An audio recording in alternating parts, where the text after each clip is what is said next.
Wagwan Bomber class, welcome, and in today's video we're going to take a look at some old photographs of Wolverhampton, which is my hometown, and I acquired these pictures from the archives a few years ago, and they weren't too happy with me once they found out that I'd been taking pictures of these pictures illegally.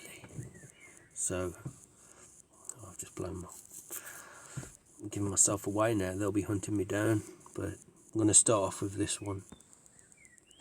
Now this picture is from 1910, I believe, and it's a Turkish bath. Beautiful building. Obviously it's a mud flooder, but it says on the back that, and this is 1901, James's Turkish Baths. Open daily for both ladies and gentlemen from 9 AM till 10 PM. Bathers admitted up to 8:30 PM. How lovely. The cure of nerve complaints and lead poisoning. A speciality by electric baths. During 1899, out of 41 cases treated, 37 have been cured, all whose names and addresses can be seen at the baths. Radiant heat and electric light, artificial sun. Baths now added, electric light throughout. Well. I mean, that's just luxury, isn't it? Luxury. Electric Turkish baths. You can go there morning till night. Brilliant. Where do we go next?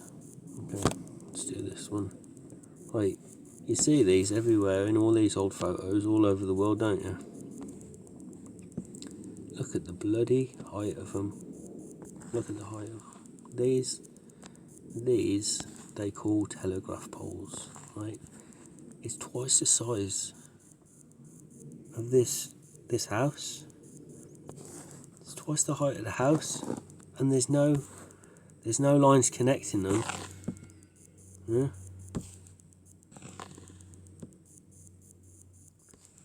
These are tram lines. These are for electric tram. These cables. These, whatever they are, they're wireless. I'm sure you're going to get the naysayers going, oh, stupid, whatever. There's always debunking for everything in there. I think this one was taken around the 80s or 90s. They're digging it up in the town centre. They're going to build a car park. And what do we have? But a network of doorways and stairs and all kinds of stuff going on under the ground, but no one really paid any attention, and they just built a car park over it anyway, as they do. What's this one? National Defence. Means arms for the country and Jaffas for the people. Well, everyone's happy then. Thanks very much.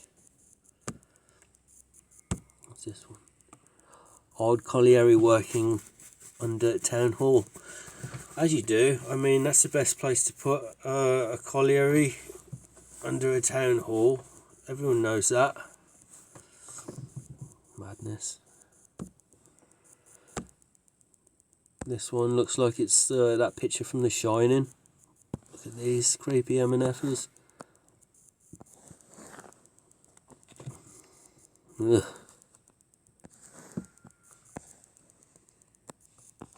Oh God. These are really creepy creepers. And then you've got all this going on here.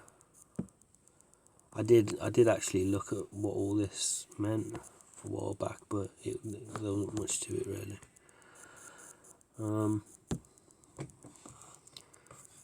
That for a steamroller, that's pretty fucking sweet, man.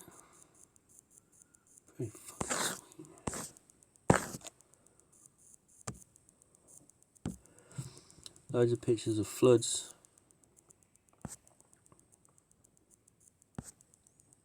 Which ain't too good when half of the fucking windows are poking out of the pavement.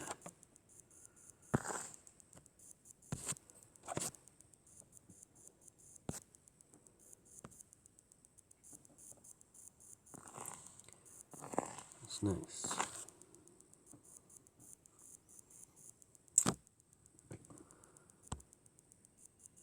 Oh yeah. The Great Carmo has kindly loaned Mary for the ex-servicemen's memorial fund. Drop your coins on the ground. Poor little bug. Couple of bears. Dead leopard or something. And a stripy little horse.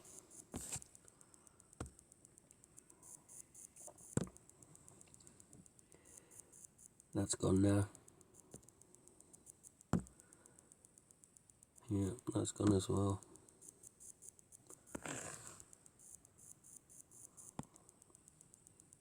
Yeah, look at little man with his turnips.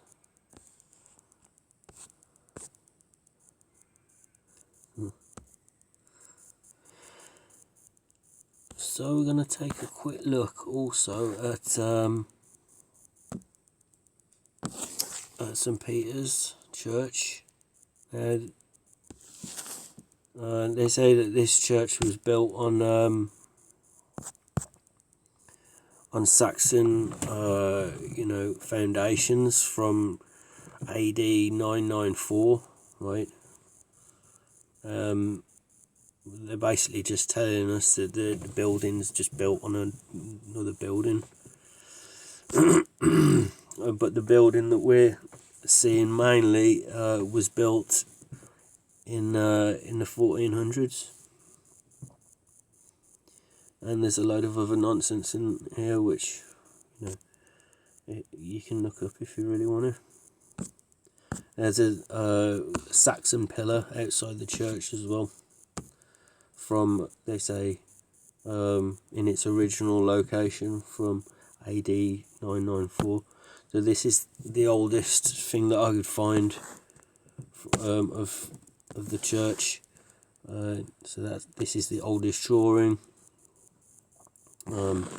This section of the building is what they changed the most on it. They just completely changed it, the windows and everything. But probably because it was still active or doing something perhaps. So Wolverhampton was surveyed. They sent a reconnaissance team, Isaac and Thomas, in MD CCL, which is 1750, and they surveyed the whole of Wolverhampton town centre, and they listed all the streets and the amount of houses and the amount of people living on that street, and they did a pretty good job. But I think we're all kind of the opinion that something happened 40 years or so after this, 50 years after this.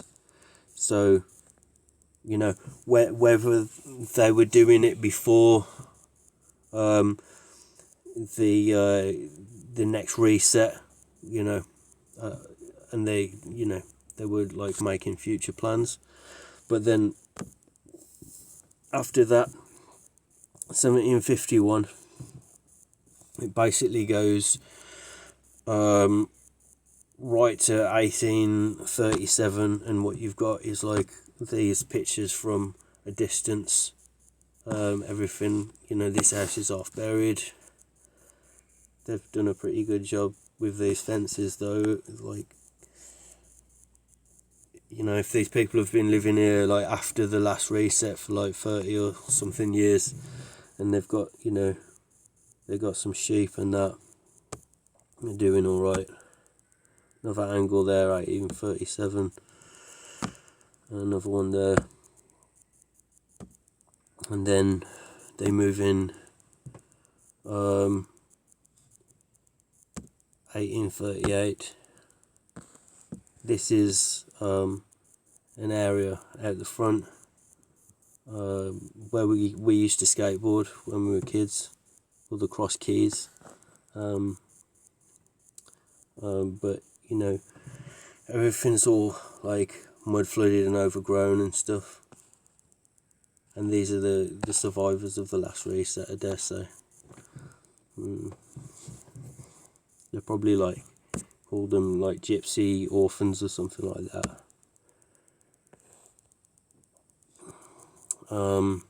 So then, where does it go?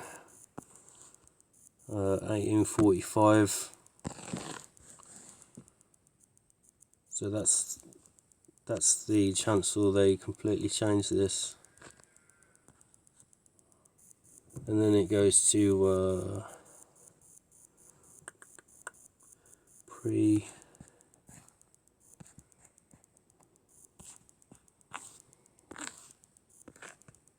There we go. So it just says on the back there of these dates, and this one says pre-1860, and you've got these top-hatted parasites discussing, you know, what they're going to do with this thing. I wish they still wore top hats, because then you could like identify them easier, but I don't know what they wear now. Probably like Vivian Westwood or something. And then it goes to 1870, the 1870s. There's this Saxon pillar. I don't know what to say about that. I mean, Saxons, I mean, come on. Another one of these parasites. And then, interestingly, you see a view from the inside of the church now, and this is really interesting, because you've got all these like box type things without, like, they're not boxes, but they all look like they're joined up, you know, and you've got them like they're all different sizes, and they're up here on the, you know, the balcony part, and they're like, you know, sloping down, and they're really like, these ones are really deep. They look like structural, you know, perhaps like acoustic or something like that. But then a few years later, you know, they've all been changed now into benches, like traditional, like seating for the congregation. But like, you know, this makes me think that what if, like, you know, people were never even meant to go inside these things, really, and the doors were never like had, you know, the doorways never had wooden doors with, like, you know, hinges that you meant to walk through and stuff. You know, the windows weren't there to let light in so people could see. You know, they were there to serve like a function. I think we all think that anyway, but, you know, what if, like, you weren't actually meant to go inside them, is what I'm saying. That's 1907, and like you can see here, all these churches and cathedrals, they're always like elevated from street level, with like on a grassy area, and then the surrounding roads, you know, obviously cleared and that, but you can see here blatant like blocked up archway, you know. So God knows. So imagine if this building just went like just down and down and down, like we're basically just looking at like the top like 10% of the building. That'd be crazy. Crazy, man. Anyway, and then they keep moving this clock around now, so it's up there, and then they move it down here, and what's that all about?